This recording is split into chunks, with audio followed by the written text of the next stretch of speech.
by design. Good God, we've got to have you back up soon.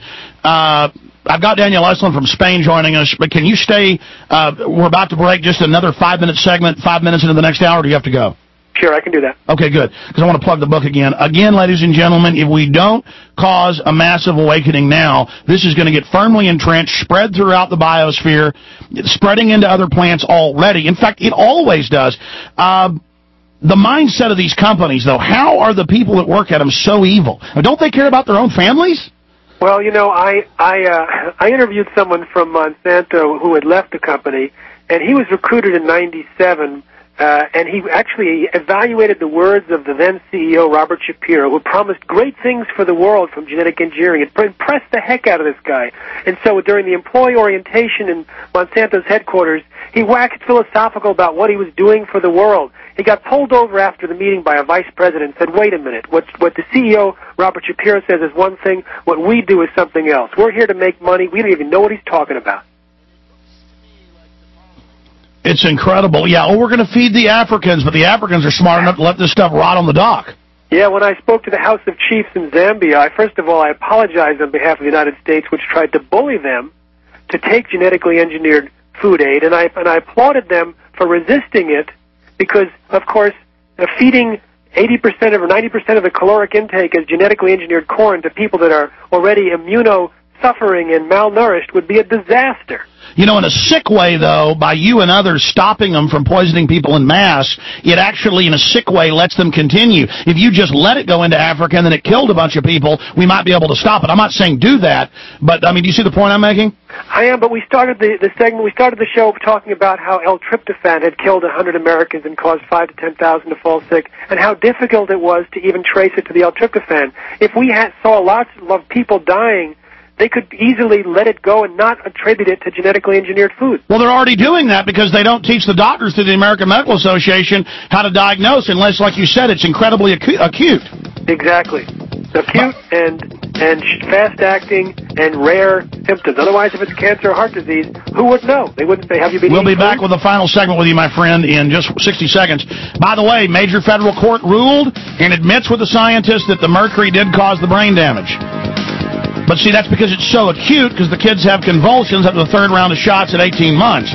We'll be right back. Our guest is Jeffrey M. Smith. You've got to go to seedsofdeception.com. You've got to get Seeds of Deception, the book, the #1 international bestseller on GMO foods. You've got to get his new book, and that's Genetic Roulette. And, yes, we're going to be carrying them here. I've made that deal with them, but we're not selling them yet. Just get them now. We cannot wait. We have just got to get these out to people. We've got 4 minutes left. I'm going to just actually gag myself. I'm going to stick a shoe in my mouth, and you've got the floor, sir. Whatever else you think is important. Well, I think that I want to describe what's happening currently because it may be in a state from some of the listeners and they could participate in expressing outrage to their state assemblymen or the departments of agriculture. Monsanto is backed against the corner because the tipping point is occurring against genetically engineered bovine growth hormone.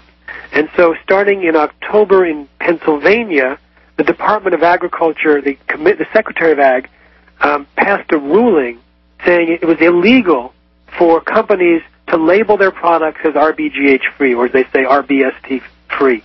And there was such an outcry that the governor's office stopped the ruling and said, we're going to delay it by a month to review. And he finally came out with a compromise plan that allowed for the labeling but required this bogus sentence saying that according to the FDA, there's no difference in milk from cows treated with RBGH or not. And that bogus sentence was written by Monsanto's former attorney who was in charge of policy at the FDA, and it's a lie. There's a significant difference between the milk from cows treated with RBGH. It has higher levels of IGF-1, which is linked to cancer, and I mean very linked to cancer. Women with high levels of IGF-1 who are premenopausal are 7 times more likely to develop breast cancer. Men are 4 times more likely to develop prostate cancer, and it's in much higher levels in milk from cows treated with RBGH. So, unfortunately, we have sort of won in Pennsylvania. We've sort of won in Utah, but it's being fought now. I mean, in Ohio. But so who do we lobby? Who do we lobby? We're lobbying right now. Kansas, Missouri, and Utah are the main ones right now. Okay, in closing, because the listeners will get mad, I forgot this question. The Doomsday Vault that they've built 1,000 kilometers from the North Pole, filled with all of the seed stock that hasn't been contaminated. Well, certainly these type of vaults are all over the planet, and they're not often well kept up. And sometimes a biotech company will sort of take a ownership interest in them so that they can have access to the germplasm to genetically engineer it, patent it, and then further their plans to control the world's food supply. I happen to know Carrie Fowler, who is the director of the Norwegian plant. He's a very good man, and he has a very good dream for protecting the world's seed supply for the long term. Now, whether or not the corporate interests are involved in it and what their level of interest is and what their level of ability to manipulate that, it's hard to say. But this is something that's of fundamental importance to protect the biodiversity. When the Green Revolution was started in India, they had 250,000 varieties of rice. They knocked it down to a few hundred. And by the way, I've got to stop you again. I've got to stop you again because we're almost out of time here. You just brought up a whole other thing. The big GMO companies are buying up all the heirloom seeds so you can't get them. Oh, yeah. In fact, Monsanto is the largest seed company in the world.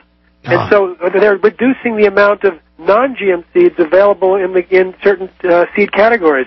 So they're really in a situation to control the shots if they own the seed supply. Seedsofdeception.com. Seeds of Deception is the best-selling book. The brand new book is Genetic Roulette. We're going to have you back up for a 2-hour interview when you get back after the 16th from that conference. All I can say is, Jeffrey M. Smith, God bless you for what you're doing for all of humanity. People need to support you, and thank you for spending time with us. Thank you so much, Alex. An amazing individual. There he goes. We'll be back with Daniel Estelin from Spain, and then a lot more, ladies and gentlemen. We're living in very interesting times.